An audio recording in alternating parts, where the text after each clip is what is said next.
davet, nefse ikamet, hem de tek çare Allah Allah.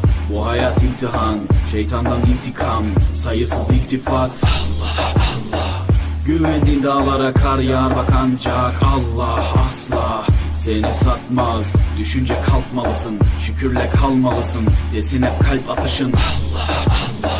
Günahla esti yerler, daha gençsin derler.